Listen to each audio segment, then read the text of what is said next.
Hello, friends. Good afternoon. Think we can start. Thanks to all the friends who have joined in today's session. Welcome to all of you. ఈరోజు ఒక ప్రత్యేకమైన అంశాన్ని తీసుకుని దాని గురించి కొంచెం సేపు చర్చిద్దామన్నది నా ఉద్దేశం.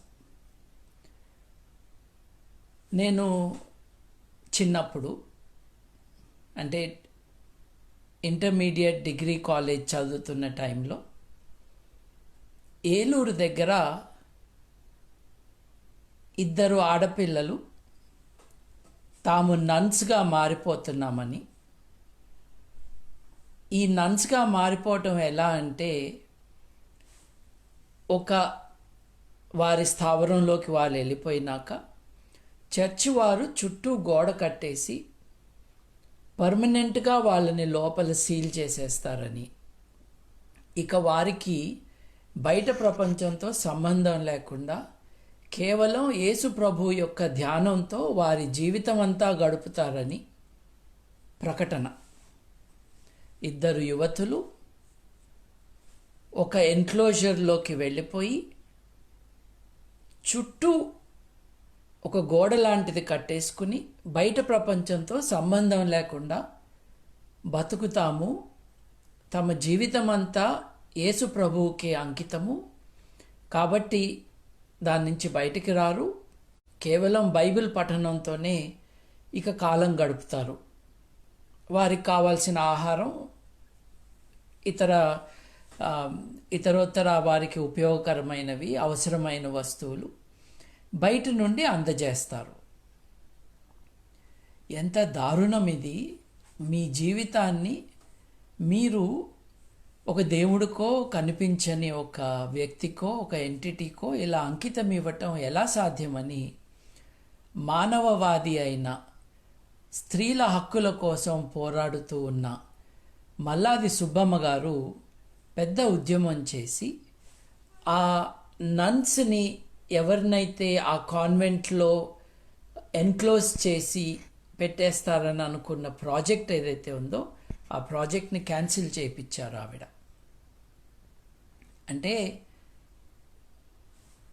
ఒక ఇంప్రెషనబుల్ ఏజ్లో, వయస్సు అంత మెచ్యూరిటీ రాకముందే తమ జీవితం గురించి కొన్ని రకాల నిర్ణయాలు తీసుకున్న కారణంగా నష్టపోతారు, మోసపోతారు, వారిని కాపాడాలి అన్న ఉద్దేశంతో మల్లాది సుబ్బమ్మ గారు చర్చి యొక్క అఫీషియల్స్ బారి నుండి ఆ ఇద్దరు యువతుల్ని, బాలికల్ని రక్షించటం జరిగింది. Let us just keep that in mind. ఎందుకంటే యూరోప్లో చాలా దేశాల్లో కొన్ని వందల సంవత్సరాల పాటు నన్నరీలోకి, కాన్వెంట్స్లోకి వెళ్ళిపోయేవారు నేను యేసు ప్రభువుని పెళ్లి చేసుకున్నాను, ఇక నా జీవితం అంతా ఆయనకే అంకితమని ఇట్లా వెళ్ళిపోవటం, ఇతర సమాజ సభ్యులతో ఏమాత్రం కాంటాక్ట్ లేకుండా ఉండిపోవటం అన్నది చాలాసార్లు చాలామందితో జరిగింది. ఇకపోతే చాలామందికి తెలియని విషయం, ఇది చూపించారో లేదో కూడా నేను చెక్ చేయలేదు. 2 ఏళ్ల క్రితం బిగ్ బాస్ 2లో, తెలుగు బిగ్ బాస్ 2లో నేను ఉండగా మాకు బిగ్ బాస్ నుండి ఒక ఆదేశం వచ్చింది. ఏమిటి అనంటే, మీరు బోనాల పండగ జరుపుకోవాలి, కరెక్ట్ ప్లేస్ చూసుకుని సామాగ్రి అంతా ఇక్కడుంది, ఓ గుడి కట్టి అమ్మవారికి పూజ చేయాలి, మీరు ఇవాల్టి టాస్క్ ఇది అని మాకు ఒక రిటర్న్ ఆదేశం వచ్చింది బిగ్ బాస్ నుండి. నేను అది చూసి స్టన్ అయిపోయాను. ఎందుకు అనంటే, నేను ఆ షోలోకి వెళ్ళకముందు పర్టిక్యులర్గా వాళ్ళని అడిగాను, చిల్లర జ్యోతిష్యుల్ని, పిచ్చి పూజారులని తీసుకొచ్చి మీరు షోని అంతా గందరగోళం చెయ్యరు కదా, నన్ను హేతువాదిగా అక్కడ కూర్చోబెట్టి అని అడిగాను నేను. అసలు అట్లాంటి ఉద్దేశమే లేదు, మీరు ఇప్పుడు మాకు ఐడియాస్ ఇస్తున్నారు అని వాళ్ళు జోకేశారు. అట్లాంటిది ఒక సెక్యులర్గా నడవాల్సిన షోలో బిగ్ బాస్ 2 తెలుగులో అమ్మవారికి పూజ చేయమని బిగ్ బాస్ ఆదేశం. నేను చెప్పాను, ఈ ఇంట్లో ఉన్నవారు అందరూ హిందువులే అనుకుని మీరు ఈ ఆదేశం ఇచ్చుంటారు. షో చూసే వాళ్ళందరూ హిందువులే అనుకుని మీరు ఈ ఆదేశం ఇచ్చుంటారు. కానీ నాకు ఆ మతం లేదు, నేను ఈ పూజలో పార్టిసిపేట్ చేయను. అట్లాగే మహంకాళి దేవతకి పూజలు చేసేటప్పుడు బలులు కూడా ఇవ్వాలి కాబట్టి ఒక మేకను పంపించండి, దాని బలి కూడా ఇవ్వాలి అని బిగ్ బాస్కి నేను గట్టిగా చెప్పాను. ఎస్, పూజ చేస్తే ఫుల్ స్కేల్లో చేయాలి, సరిగ్గా చేయాలి, పద్ధతిగా చేయాలి.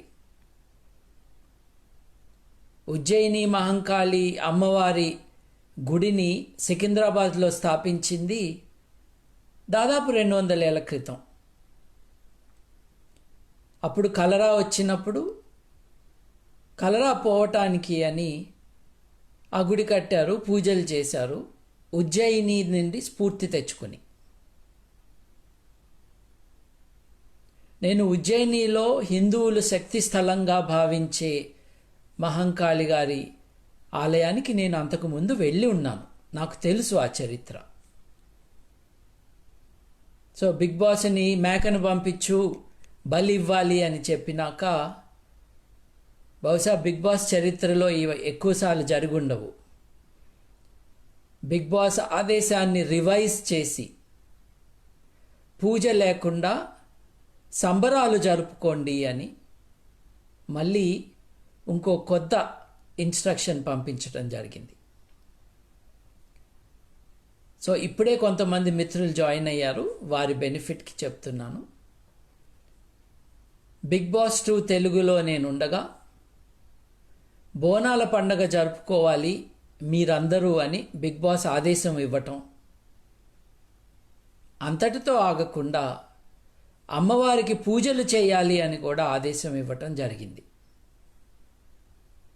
నేను నాస్తికుడిని, నేను హేతువాదిని, నేను మానవవాదిని. ఆ ఐడెంటిటీతోనే నేను ఈ ఇంట్లోకి వచ్చాను, నన్ను మీరు ఆహ్వానించారు. నేను పూజ చేయబోయట్లేదు. అట్లాగే నాకు ఉజ్జయిని మహంకాళి చరిత్ర తెలుసు, ఆ గుడికి నేను వెళ్ళాను. ఇక్కడున్న వాళ్ళు ఎవరూ వెళ్ళలేదు ఆ గుడికి, నేను వెళ్ళాను సందర్శించటానికి. మీరు బలి లేకుండా పూజ ఎలా చేయమంటారు? ఒక మేకను పంపించండి, బిగ్ బాస్ హౌస్లో బలిద్దాము, ఆ తర్వాత పూజ చేద్దాము అని నేను గట్టిగా మాట్లాడిన తర్వాత బిగ్ బాస్ తన ఆదేశాలని రివైజ్ చేసుకుని మార్చుకుని పూజలు చేయక్కర్లేదు, మీరు వేడుక జరుపుకోండి, సంబరాలు జరుపుకోండి అని తన ఆదేశాన్ని రివైజ్ చేశాడు. This is for your information.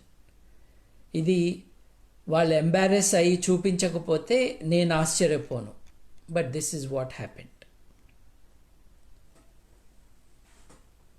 2 ఏళ్ల తర్వాత మళ్ళీ అక్కడ ఏం జరుగుతుందో అని చూస్తూ ఉంటే బోనాల పండగ అప్పుడు స్వర్ణలత గారితో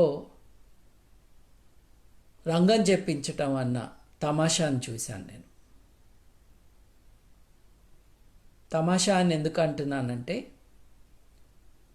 ఆవిడ చెప్తున్న జ్యోతిష్యం అబద్ధం, ఆవిడకు వస్తున్న పూనకం బూటకం.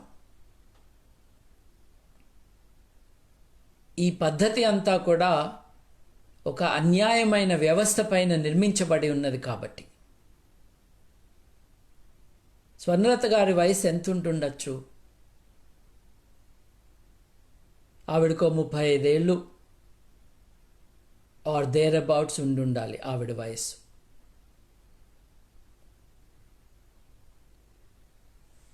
1988లో మహాకవి గుర్రం జాషువా గారి డాటర్ హేమలత లవణం గారు, ఆవిడ భర్త నాస్తికోద్యమ నాయకుడు లవణం గారు తెలుగు ప్రాంతాల్లో ముఖ్యంగా దేవదాసి, మాతంగి, బసవి అన్న పేర్లతో జరుగుతున్న సాంఘిక దురాచారాన్ని ఎదుర్కోవాలని ఎంతో ప్రయత్నం చేసి అప్పటి గవర్నర్ గారు కుముద్బేన్ జోషి గారితో కలిసి అప్పటి ముఖ్యమంత్రి గారు ఎన్టీ రామారావు గారి సహకారంతో దేవదాసి, జోగిని, మాతంగి, బసవి వ్యవస్థని నిషేధించటానికి 1988లో చట్టం తీసుకొచ్చారు. అప్పుడు కొంతమంది జోగినులని తీసుకువచ్చి కుముద్బేన్ జోషి గారు రాజభవన్లో కొన్ని రోజులు ఉంచుకున్నారు. రాజభవనాన్ని ప్రాస్టిట్యూట్స్ డెన్గా మార్చారు అని సాంఘిక మార్పుని ఓర్వలేని వాళ్ళు చాలామంది దారుణంగా, నీచంగా మాట్లాడారు. అంటే ఈ వ్యవస్థకి ఎంత సపోర్ట్ ఉన్నదో మీరు ఆలోచించుకోవాలి. 1880లో దేవదాసి వ్యవస్థని అంతం చేయాలి అని కొంతమంది సాంఘిక సంస్కర్తలు మాట్లాడారు. బ్రిటిష్ వారు మాట్లాడారు.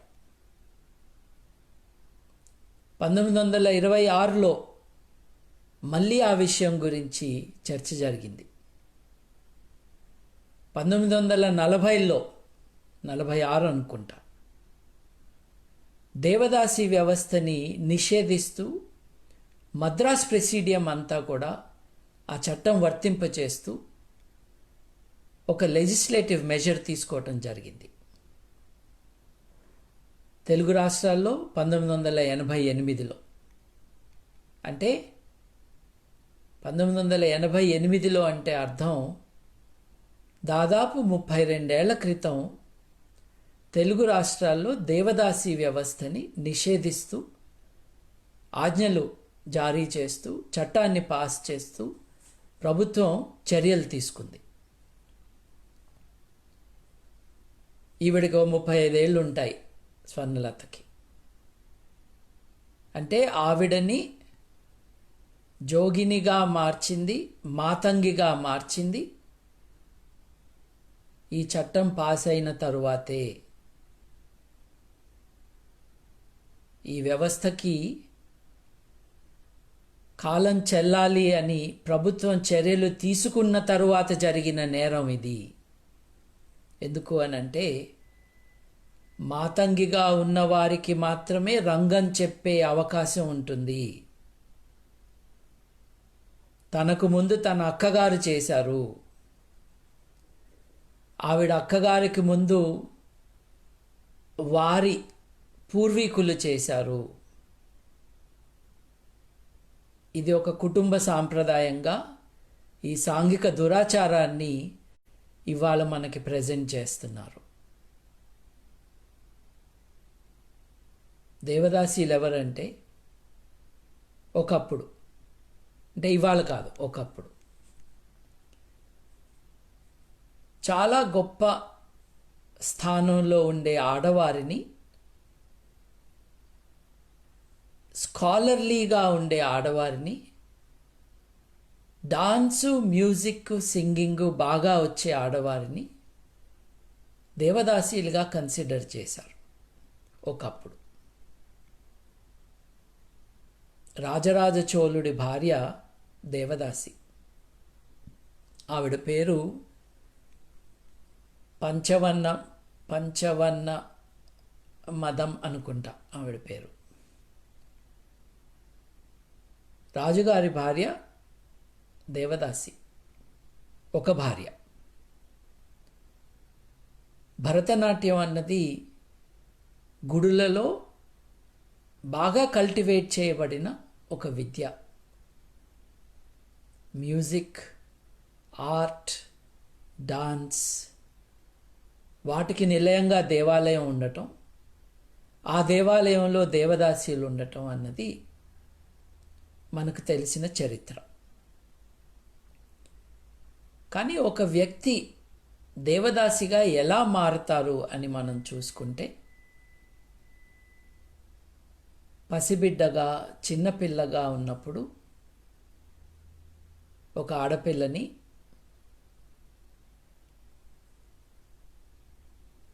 అందరినీ అణగదొక్కే కులాల నుండి కాదు, అణిగిపోయి ఉన్న కులాల నుండి ఒక ఆడపిల్లని తీసుకుని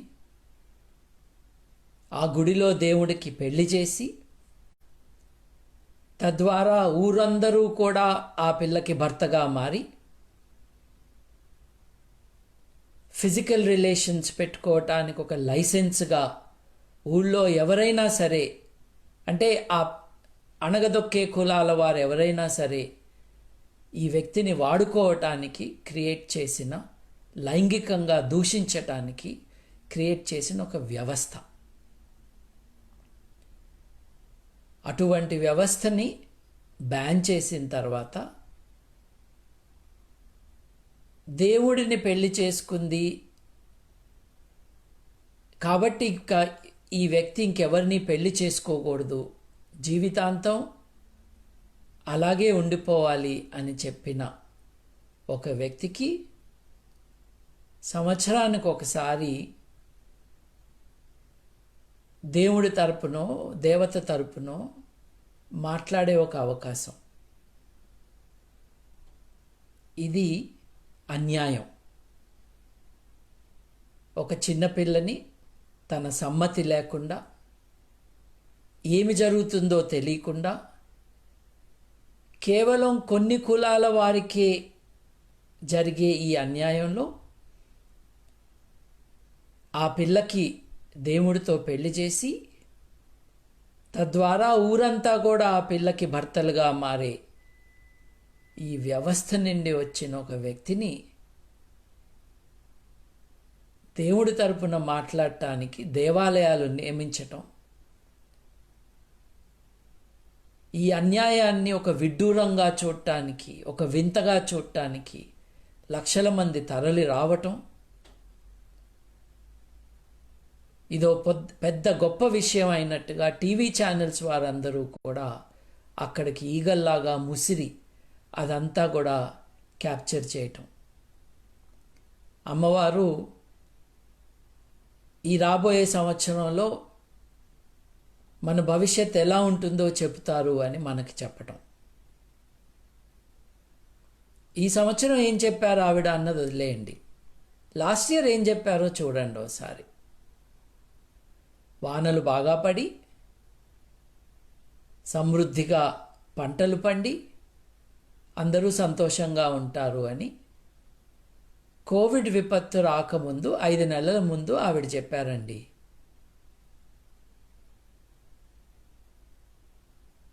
ఇదో నాటకం లేదు, ఇదో మానసిక జబ్బు, కానీ ఇది నాటకం. న్యూస్ పేపర్లలో తనకు అర్థమైనది చూసి మాట్లాడే మాటలు. అన్యాయమైన, నిషేధితమైన వ్యవస్థ నుండి వచ్చిన ఒక మూఢనమ్మకాన్ని ప్రబలింపచేయటానికి అందరూ కలిసికట్టుగా చేస్తున్న ఒక అన్యాయం.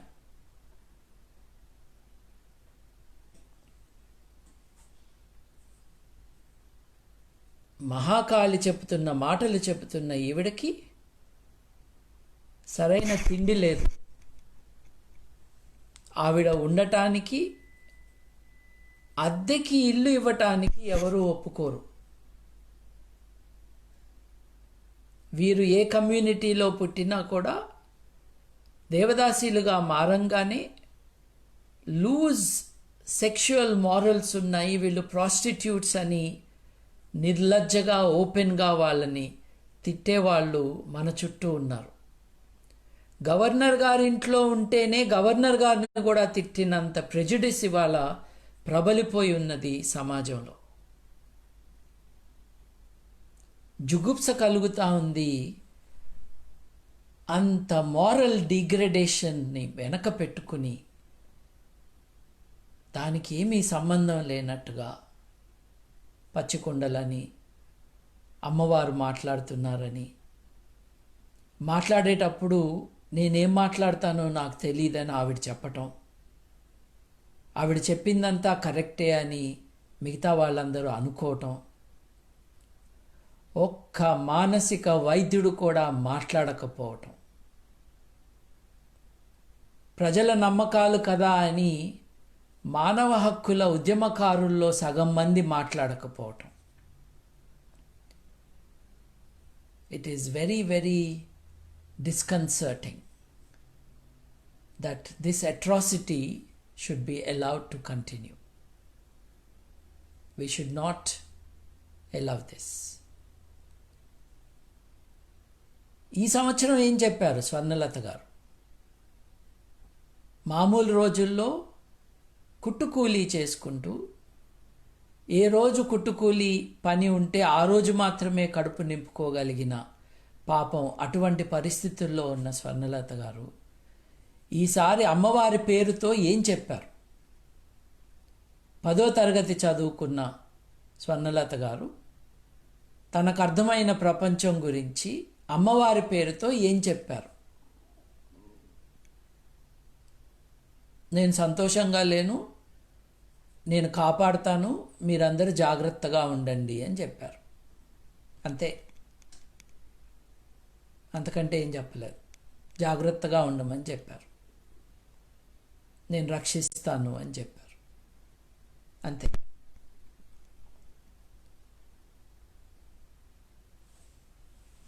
హైదరాబాద్ నగరానికి ప్లేగ్ వచ్చినప్పుడు, మహమ్మారి సోకినప్పుడు, ఆ విపత్తు నుండి బయటపడ్డాక అప్పటి పాలకులు చార్మినార్ కట్టించారు.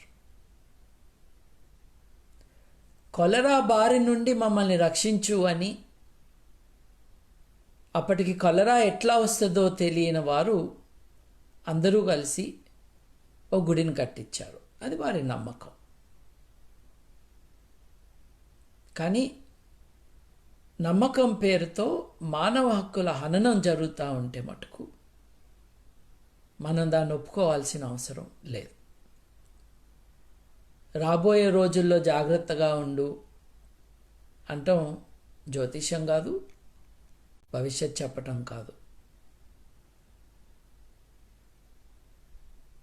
ఈ తమాషా చూడటానికి టీవీ ఛానల్స్ వారు చాలామంది ఎదురు చూడటం. ఈసారి వీలు కాలేదు, కానీ క్రితంసారి లక్షల్లో జనాలు అక్కడ గుమిగూడటం, మమ్మల్ని రక్షించు తల్లి అని వేడుకోవటం. పూజ అన్నది భక్తుల హక్కు. ఎవరు ఎవరిని పెళ్లి చేసుకోవాలి అన్నది ఆ వ్యక్తుల హక్కు. ఇబ్బంది ఏంటంటే కనిపించని ఒక ఉనికిని, ఒక ఎంటిటీని, ఒక ఐడియాని వివాహంలో ఒక పార్టీగా చేయటం. ఓ కత్తికి ఓ మనిషినిచ్చి పెళ్లి చేయటం, తరువాత వారికి తమ కుటుంబాన్ని తాము ఏర్పరచుకునే స్వేచ్ఛా హక్కు లేకుండా చేయటం. The right to a family, the right to marry a person of your choice, ఏవైతే ప్రాథమిక మానవ హక్కులు అయి ఉంటాయో అవేమీ వీరికి అందుబాటులో లేకుండా చేయటం. దీనంతటికీ సంప్రదాయం అని, కుటుంబ పరంపర అని ఒక బూటకపు పూత పూసి వారి జీవితాల్ని నాశనం చేయటం. కొన్ని వందల మందిని నాస్తిక కేంద్ర నాయకులైన లవణం గారు, హేమలత లవణం గారు, వారి సహచరులైన వల్లూరి వరప్రసాదరావు గారు, మిగతా మిత్రులు చాలామంది, జోగినుల కుటుంబాలలో పుట్టిన వారిని మాతంగి కుటుంబాలలో పుట్టిన వారిని, బసివి కుటుంబాలలో పుట్టిన వారిని ఆదుకుని రెస్క్యూ చేసి చెల్లి నిలయం అన్న వారి యొక్క రీహాబిలిటేషన్ సెంటర్లో చేర్పించి వాళ్ళతో ఒక ప్రాపర్ ఎడ్యుకేషన్ని ఫాలో అయ్యేటట్టు చేసి వారిని సభ్య సమాజంలో తలెత్తుకుని తిరిగే వ్యక్తులుగా చేస్తూ ఉన్నారు ఓ పక్కన. ఇంకో పక్క మాతంగిగా ఉన్న వారితో రంగం చెప్పిస్తాము అన్న నాటకాలు ఆడుతున్నారు ఇంకొంతమంది. ఇది నమ్మకాల విషయం కాదు, ఇది మానవ హక్కుల విషయం. పెళ్ళి అన్నది ఇద్దరు మనుషుల మధ్య జరుగుతుంది. గాలికిచ్చి మనిషిని పెళ్లి చేయలేరు, అది చెల్లదు.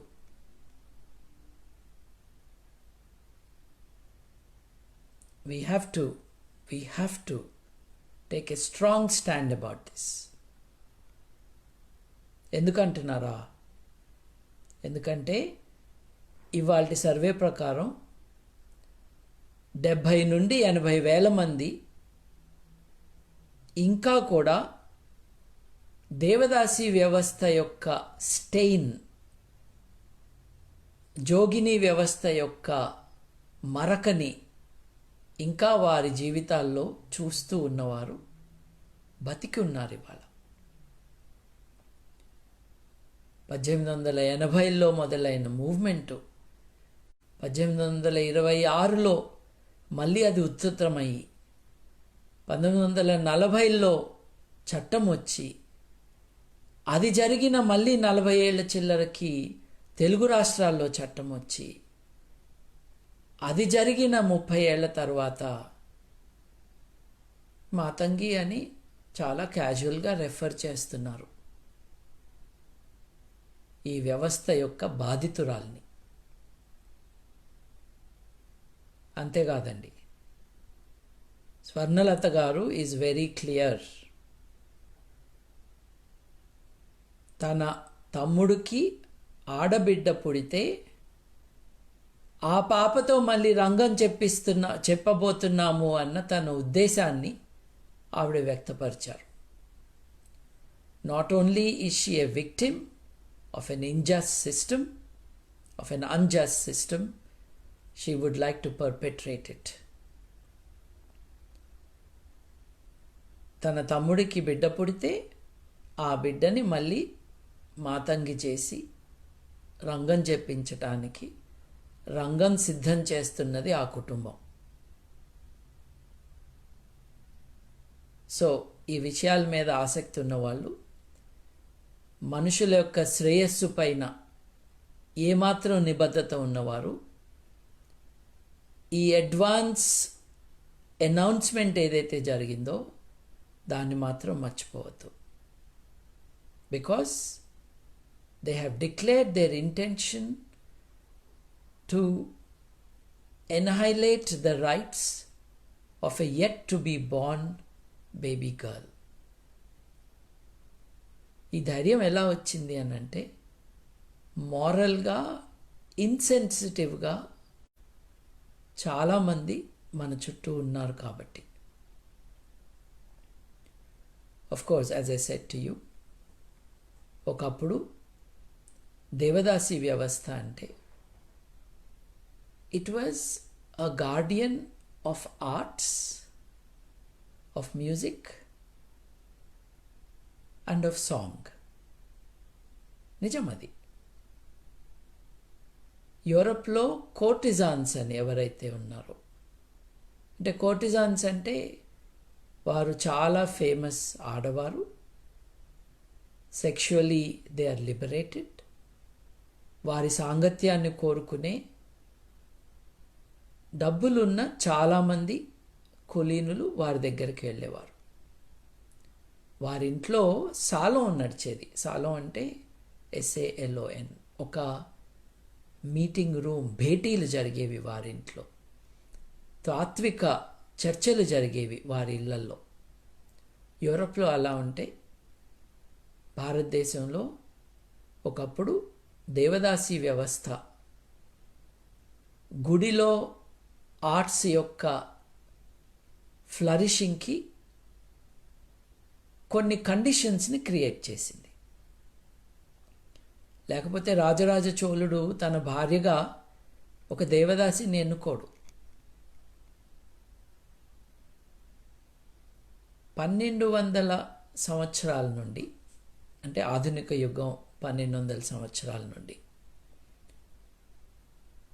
దేవుడికే నేను అంకితం, నా జీవితం దేవుడితోనే, నా భావం, నా భావన, నా ఊపిరి, నా జీవితం అంతా కూడా నేను ఇష్టపడే, నేను ఆరాధించే దేవుడు అని అనుకుంటున్న వారిని అందరినీ మనం భక్తి ట్రెడిషన్గా దాంట్లో మెంబర్స్గా మనం రికగ్నైజ్ చేస్తాం. నా దృష్టిలో that is not healthy at all, but that is my opinion. It is their legitimate desire to celebrate the object of their veneration and of their worship. తాము ఆరాధించే దేవుడిని, వ్యక్తిని, వారి కోసమే తమ జీవితాన్ని ధారపోస్తాము, వారి కోసమే జీవిస్తున్నాము అని అనటం అని వారి హక్కు. దాన్ని ఇట్స్ నాట్ హెల్దీ అని నాలాంటి వాళ్ళు అనొచ్చు, కానీ we have no right to interfere in that. Mirabai లాంటి వారు వారి పోయట్రీ అండ్ సాంగ్, వారి మ్యూజిక్లో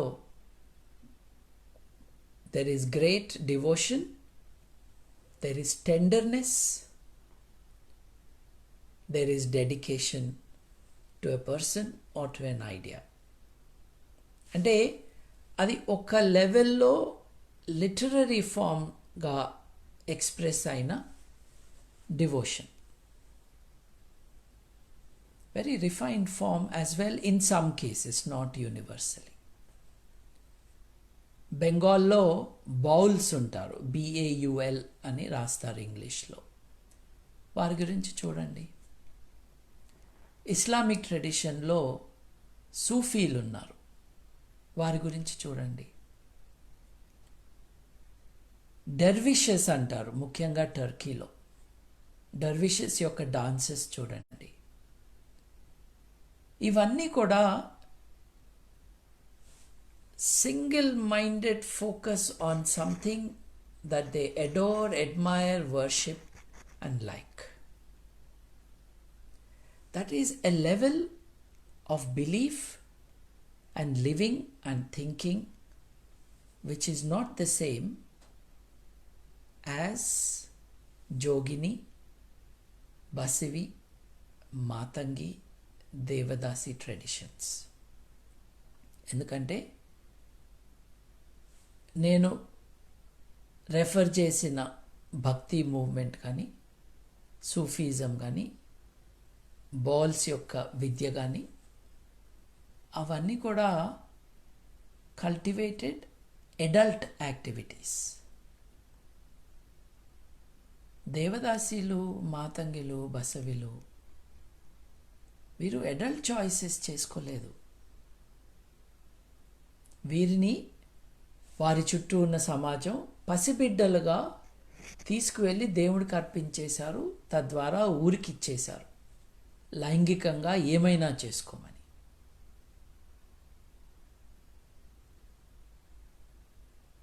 That exists, that is around us. దాని పట్ల ఎటువంటి మోరల్ రివల్షన్ లేకుండా ఇదొక నార్మల్ థింగ్గా పోర్ట్రే చేయటం అన్నది cannot be accepted, should not be accepted. Human rights commission should intervene, action should be taken, it should be stopped. ఒకరిని మాతంగి చేస్తాము అనటం. స్వర్ణలత గారిని పోలీస్ ఇంటర్వ్యూ చేయాలి. మీ కుటుంబంలో పుట్టబోయే బిడ్డని నిషేధితమైన దేవదాసి వ్యవస్థలో భాగస్వామిగా చేయటానికి నువ్వు ప్రయత్నం చేయబోతున్నావు అని మాకు తెలిసింది అని అడగాలి. గివ్ ఎన్ ఎక్స్ప్లెనేషన్ అని.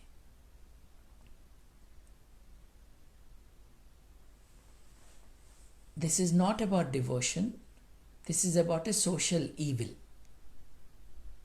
ఈ సోషల్ ఈవిల్ని అబద్ధపు జోస్యాన్ని చెప్పటానికి వాడుకుంటున్నారు. ఈవిడ ఏమి జోస్యం చెప్పింది అన్న విషయం నేను ఆల్రెడీ మెన్షన్ టు యూ. క్రితం సంవత్సరం ఏం చెప్పింది, ఈ సంవత్సరం ఏం చెప్పింది. They are not of any significance for us. After all 10th class pass అయినామో ఫెయిల్ అయినామో 10th దాకా చదువుకున్న కుట్టుకూలీ చేసుకునే ఒక ఆవిడ, ప్రపంచం గురించి ఎక్కువ తెలియని ఒక ఆవిడ వచ్చి నేను అమ్మవారి తరపున మాట్లాడుతున్నానని చెప్పటం, దీన్ని చాలామంది నమ్మటం. This is regrettable in the modern age. మనకి ఒక సైంటిఫిక్ యాటిట్యూడ్ లేని కారణంగా ఎలా నష్టపోతాము అన్నది కోవిడ్ నోవెల్ కరోనా వైరస్ యొక్క దాడి కాంటెక్స్లో మనం తెలుసుకున్నాం. బయటకు వెళ్ళొద్దు అంటే వెళ్ళేవాళ్ళు, సోషల్ డిస్టెన్సింగ్ పాటించండి అంటే అర్థం కాని వాళ్ళు, మాస్క్ పెట్టుకోని వాళ్ళు, వారి కారణంగా వేరే వారి జీవితాలని కూడా డేంజర్లోకి తోసేవారు. This is because we do not have adequate scientific approach, learning or knowledge. So we should all work towards improving that. ఈరోజు ఆస్క్ బీజీలో నేను కేవలం ఈ exploitation of children and their condemnation to a pitiful life గురించి focus పెడదాం అనుకున్నాను. ఈ కాంటెక్స్లో దేవదాసి వ్యవస్థలో పుట్టి చాలా world wide renowned and recognition పొందిన ఒకరిద్దరు పేర్లు చెప్పుకోవాలి. చాలామందికి ఎంఎస్ సుబ్బలక్ష్మి గారి గురించి తెలుసు. ఎంఎస్ సుబ్బలక్ష్మి గారు దేవదాసి కుటుంబంలో పుట్టిన వ్యక్తి.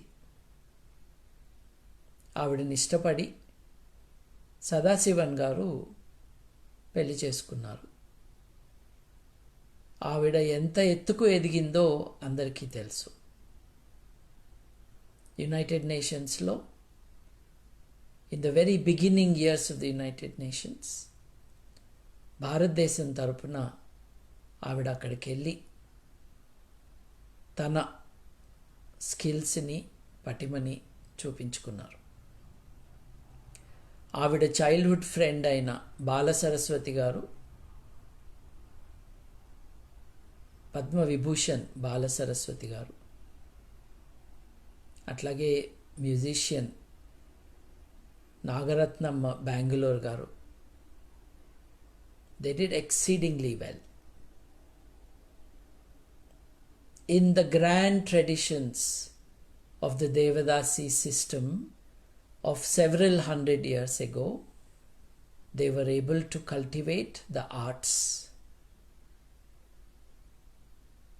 కానీ మీరు గమనించాల్సింది ఏంటంటే ఎంఎస్ సుబ్బలక్ష్మి గారిని దేవదాసి కుటుంబంలోనే, దేవదాసి వ్యవస్థలోనే రిక్రూట్ చేసుకున్న ఆవిడ పెళ్లి చేసుకున్నారు.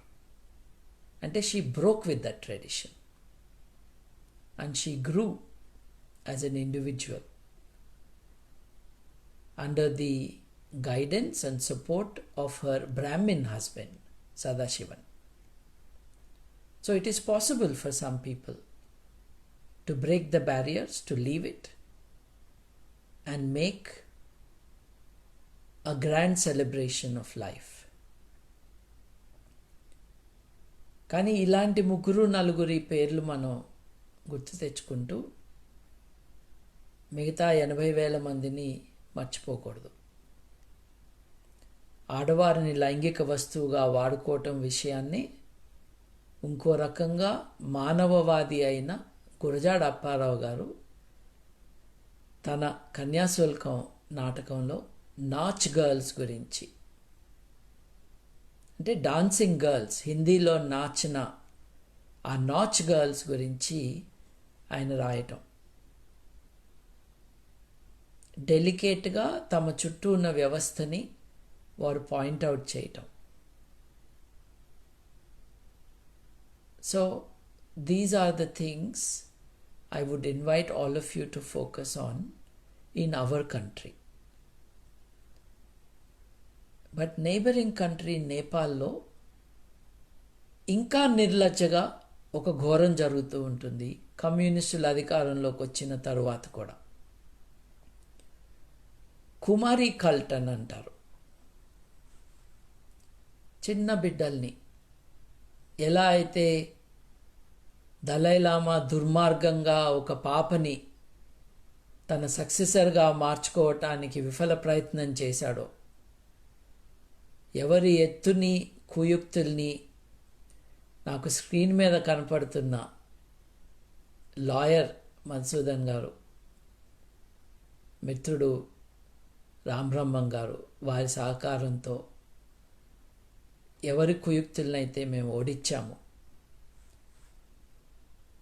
వారెట్లా ప్రయత్నం చేశారో చిన్నపిల్లల్ని ఈ ఆధ్యాత్మిక ర్యాకెట్లోకి గుంజాలని,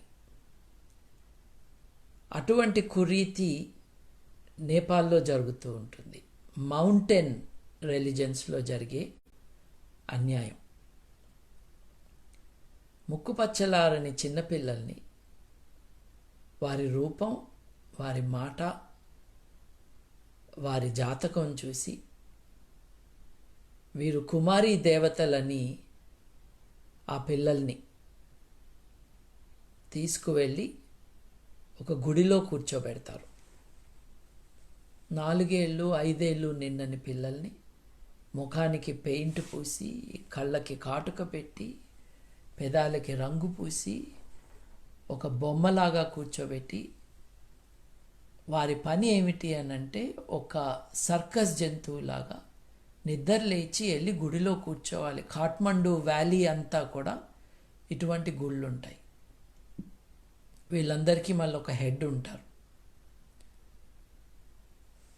ఇదంతా కూడా ఒక వర్జిన్ రజస్వల కాని ఆడపిల్లలకి చేసే సత్కారం.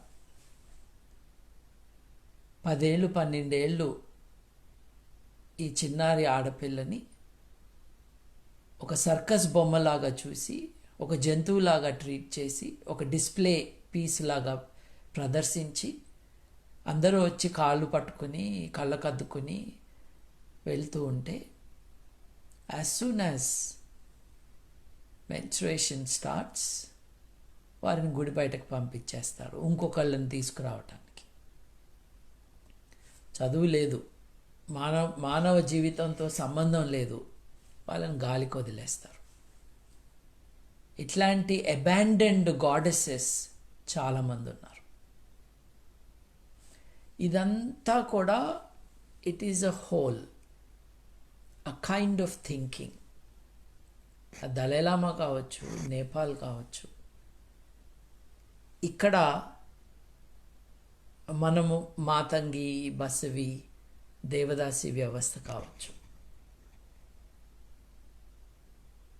చిన్నపిల్లల్ని వస్తువులుగా వాడుకుంటూ వారి సమ్మతి లేకుండా వారి జీవితాలని మొత్తము కూడా ఒక సాంఘిక దురాచారానికి పెళ్లి చేయటము.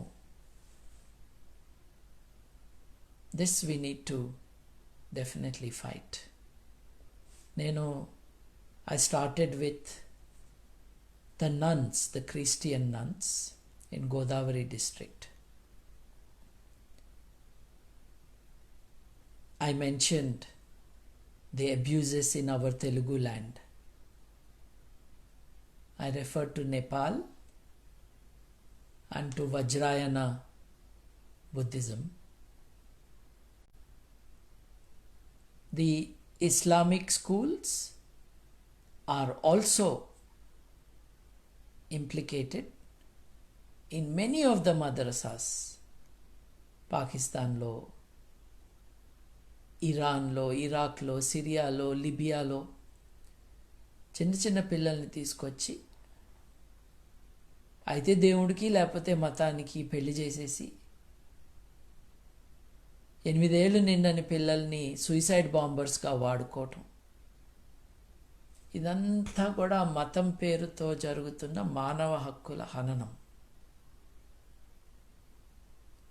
And it is important that all of us raise our voice in protest against this exploitation of humans with such impunity. So మీ దృష్టికి ఈ విషయాన్ని తీసుకురావటానికే ఇవాళ ఆస్క్ బీజేని I focused on this. Thank you very much for listening to me. I hope you will do something. వచ్చే సంవత్సరం ఇదే స్పెక్టకల్ మళ్ళీ జరిగేటప్పటికీ మానవ హక్కులు, మానవవాదం, ఆధునిక చింతన, పిల్లల యొక్క శ్రేయస్సు, మానవ విలువల పట్ల నిబద్ధత ఉన్న వారందరూ కూడా మాతంగి ట్రెడిషన్ని ఎక్స్ట్రాల్ చేసేటట్టుగా ఎవరికీ మాట్లాడే అవకాశం లేకుండా చేస్తారని I'm hoping, I'm requesting, I'm inviting. Thank you for listening.